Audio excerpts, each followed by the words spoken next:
हम लोग किसका चेक करना है करेक्ट है कि नहीं।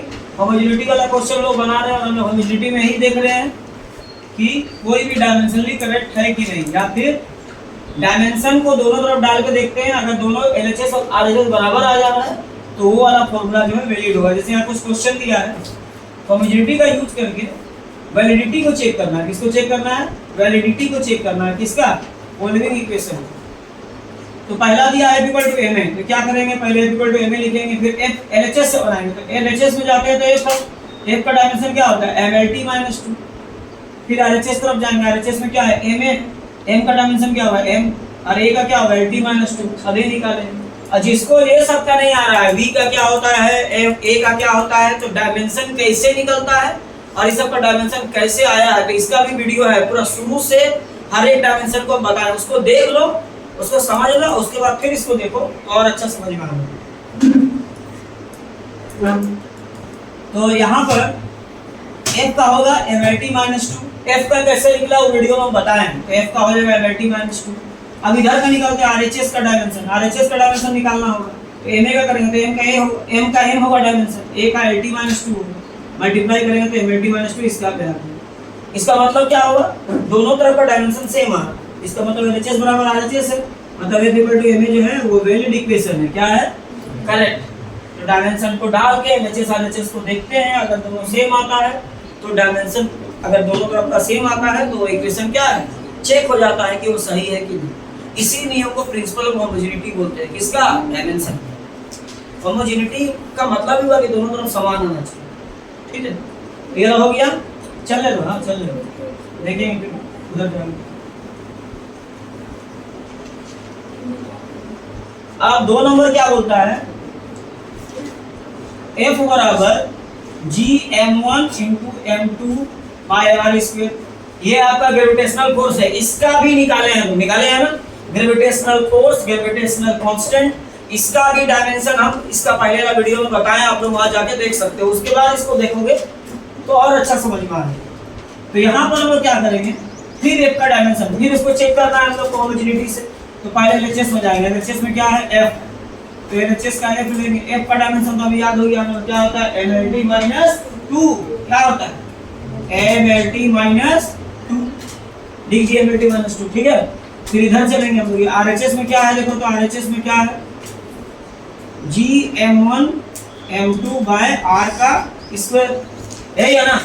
तो यहाँ तो फिर हम लोग इसको करेंगे, हम लोग क्या होता है, तो आप लोग इसमें देखोगे g का डायमेंशन हम बताएं तो g का डायमेंशन क्या होता है, देखो वहां से g का डायमेंशन क्या होता है। रुकिए, यहाँ पर हम लोग इधर से निकाल रहे हैं तो g का डायमेंशन हो गया m - 1 l का पावर 3 t का पावर -2, या फिर ऐसे बोल सकते हो -1 है m पर, 3 है l पर और -2 है t पर, क्योंकि डायमेंशन एक प्रकार का पावर होता है ना।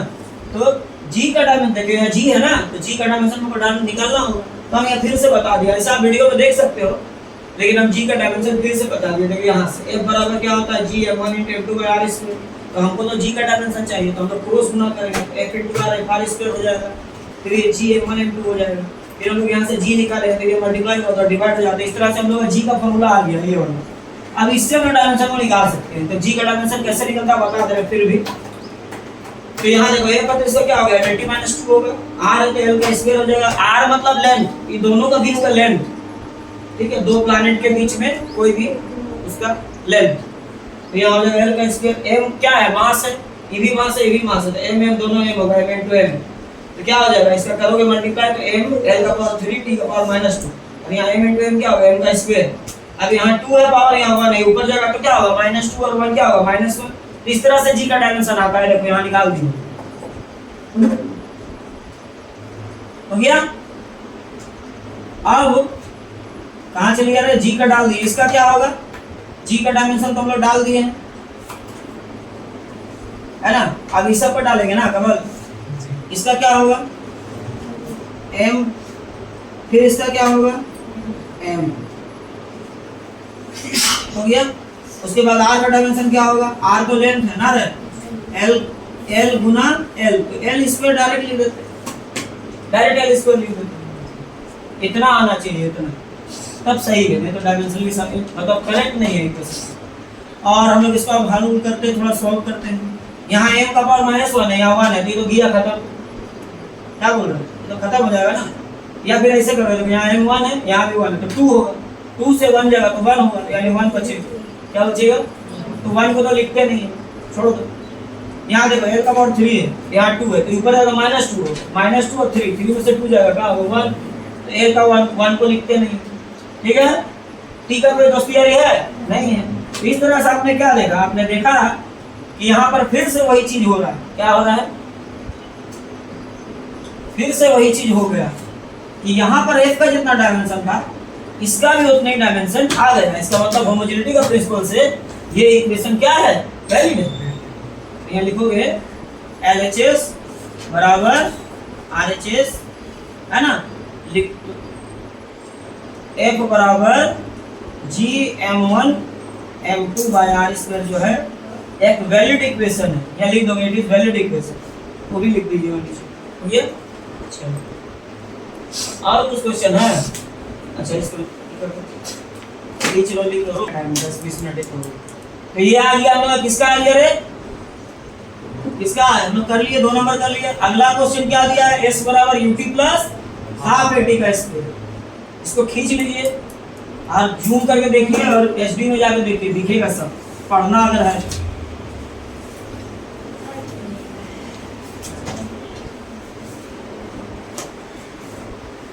आगे क्या दिया है समझ, s बराबर ut प्लस हाफ at का स्क्वायर।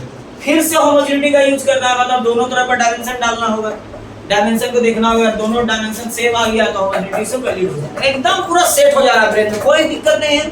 कोई भी एग्जाम में एक भी क्वेश्चन नहीं छोड़ना है एलिमेंट का, कुछ भी हो जाए। ठीक है, तो s बराबर दिया, s को हम तो इसी जानते हैं, s क्या है, लेंथ है, तो LHS तो हम डायरेक्ट आ गया। LHS क्या होगा, क्या होगा s का n। तो तुम लोग मानो इधर का इधर भी दे सकते हो, बताए थे इसका डायमेंशन निकाल रहे उसको भी ब्रैकेट में दे सकते हो डायमेंशन में से। ठीक है, बताया था ना इसको। अब लोग RHS चलते हैं, RHS तरफ जाएंगे। कमला भी तो आसान लगता होगा ना, देखिए सारा तो चीज नया नहीं लगता, सब पता लग रहा है। UT दिया है, क्या दिया UT। अब UT के लिए हम लोग क्या जानेंगे, UT का हम लोग क्या जानते हैं, U क्या है, इनिशियल वेलोसिटी होता है। U रहे V रहे तो सबका क्या होता है, LT माइनस 1, LT माइनस 1। तो यहाँ पर देखिए U है, तो U का हो जाएगा UV, दोनों एक ही चीज है, वेलोसिटी है, तो इसका होता है डायमेंशन LT माइनस 1। क्या होता है, और अगर मान लीजिए आपको कॉलेज में बोलता है कि डायमेंशन को पढ़ के बताइए, तो ऐसे बोलना L पर 1 पावर है, L पर -1 पावर है T, ऐसे बोल, पढ़ के जब बोलेगा बता। ठीक है,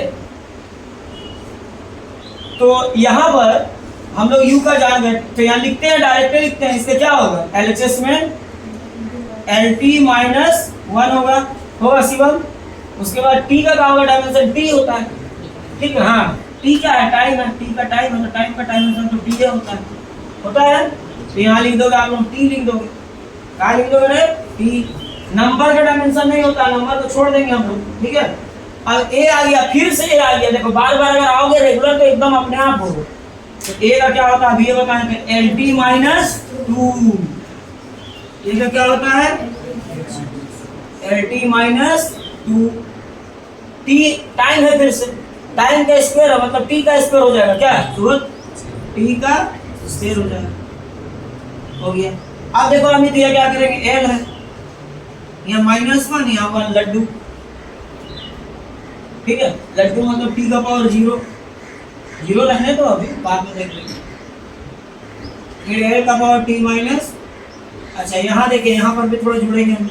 यहाँ पर भी वही हो रहा है, कमल देख रहे हो आप लोग, T का पावर लड्डू 0 हो रहा है। अच्छा फिर देखो, हमको पता है कि डायमेंशन को जोड़ने पर भी डायमेंशन वही रहता है, तो क्या होगा, LT का पावर 0 सेम हो जाए। अब देखो किसी का भी पावर 0 का होता है 1 होता है, किसी का पावर 0 क्या होता है, इसका डायमेंशन यानी क्या होगा, L होगा। तो इस तरह से हमने फिर प्रूव कर दिया कि जो दिया हुआ इक्वेशन है ये क्या है, वैलिड है, क्योंकि LHS और RHS क्या आ गया, बराबर आ गया। चलिए अगला क्वेश्चन दिया है, T equal to 2 pi root L by G। तो ये इसको कैसे करेंगे, तो हम लोग पहले T का निकालेंगे, डायमेंशन T हो जाएगा। फिर 2 pi root L by G part में जाएंगे, तो 2 पाई तो कांस्टेंट है, उसका डायमेंशन होगा नहीं। फिर एल का डायमेंशन क्या होता है, एल होता है लेंथ का डायमेंशन। जी का डायमेंशन क्या होगा, ए और जी दोनों एक्सेलरेशन ही है, एक तो ग्रेविटेशन के चलते हैं, एक्सेलरेशन ड्यू टू ग्रेविटी, और ये एक्सेलरेशन है, तो दोनों का सेम ही होता है lt - 2। तो ये दोनों का सेम होता है, जहां पर छोटा g है वहां lt - 2 हो जाएगा। हो गया। उसके बाद क्या करोगे, ये रूट है तो इसका पावर 1/2 होगा। फिर क्या करना है, नीचे से ले जाना, देखो l का पावर 1 है, क्या है 1 को ऊपर लगाओ, -1 और पहले से 1 है, तो l का पावर 0 हो जाएगा, t का पावर -2 ऊपर जाएगा, t का पावर 2 हो जाएगा, पावर 1/2 हो जाएगा, रूट मतलब पावर 1/2। फिर यहाँ l का पावर 0 है, तो 0 है मतलब 1 है, तो ये तो गायब हो जाएगा। फिर t का पावर 2 है, यहाँ 1/2 है, दोनों ये कटेगा तो क्या बचेगा, दोनों काट दो क्या बचेगा। तो इस तरह से फिर से प्रिंसिपल ऑफ होमोजेनिटी का यूज करके हमने सिद्ध कर दिया, प्रूव कर दिया, है ना। Ultimately we have proved that this equation is also valid. ये क्या है, वैलिड, t = 2 π√L/g वैलिड।